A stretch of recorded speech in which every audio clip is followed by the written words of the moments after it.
Dios les bendiga, hermanos y amigos. Les saluda una vez más su servidor en Cristo, Libardo Figueroa, desde Púlpito Virtual. Y aquí estamos trayéndote personajes. Segundo libro de Samuel, capítulo 19, versículo 37, traducción lenguaje actual, dice así: Yo le ruego a su majestad que me deje volver a mi tierra. Allí es donde quiero morir, para que me entierren junto a mis padres. Sin embargo, dejo al servicio de su majestad a mi hijo Quemán. Trátelo usted como mejor le parezca. Señor Jesús, alabo tu nombre, Dios. Te doy gracias por darme el honor de servirte. Te pido que esta palabra lleve el poder, Señor, de ayudar a descansar a aquel que está sufriendo en este instante. En el nombre del Señor Jesús. Amén.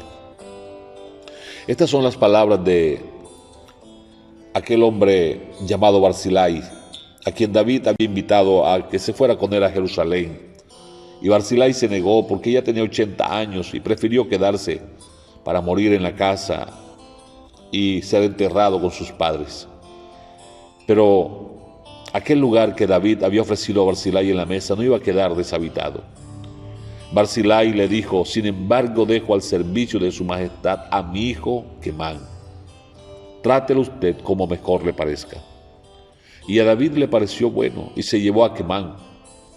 Y Quemán ocupó el lugar de Barzillai, su padre, en la mesa con David. Se comportó Quemán tan bien, que anduvo en el ejemplo de su padre. Y qué importante es hoy rescatar esos valores. Padres que dan ejemplo, que transmiten con su vida enseñanzas claras, firmes a sus hijos, y que estos ponen en práctica, no importa que estén fuera de casa. Quemán estuvo en el palacio con David, sirvió a David. David lo apreció, lo honró, y no solamente lo apreció, sino que dignificó su fidelidad, otorgándole cerca de Belén un lugar, un terreno. Y en ese terreno, ¿sabe usted qué hizo Quemán?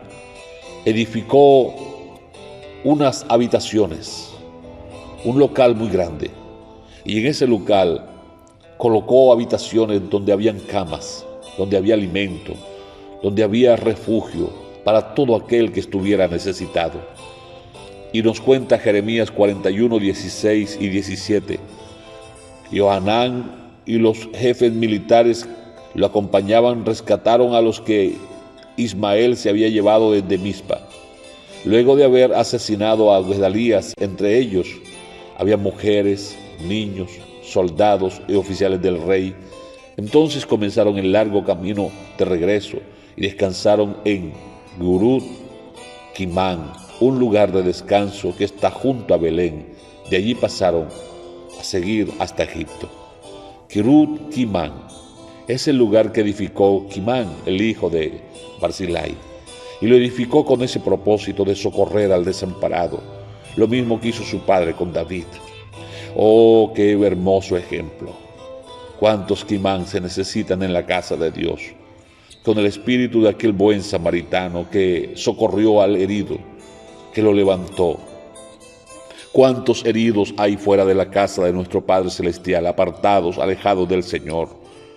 ¿Por qué no orar por ellos, tener el aceite listo, preparado, darles esa palabra de aliento para que se alimente su alma y así recobren fuerzas, para que retomen agua fresca, agua que fluye de la misma fuente eterna, el agua que sacia la sed del alma? Hagamos de la casa de Dios ese lugar de refugio, donde llegan los heridos. Seamos nosotros también esos hombres que acogemos a los desamparados, esos cristianos, esas mujeres que donde quiera se encuentren sufriendo, un niño, un anciano, el que sea, sepa que en Jesús el Señor hay refugio y Él es el refugio eterno, que el que viene al Señor nunca es echado afuera. En el Señor Jesús hallaremos descanso para nuestras almas. Él dice: venid a mí, todos los que estáis cargados y trabajados, que yo os haré descansar.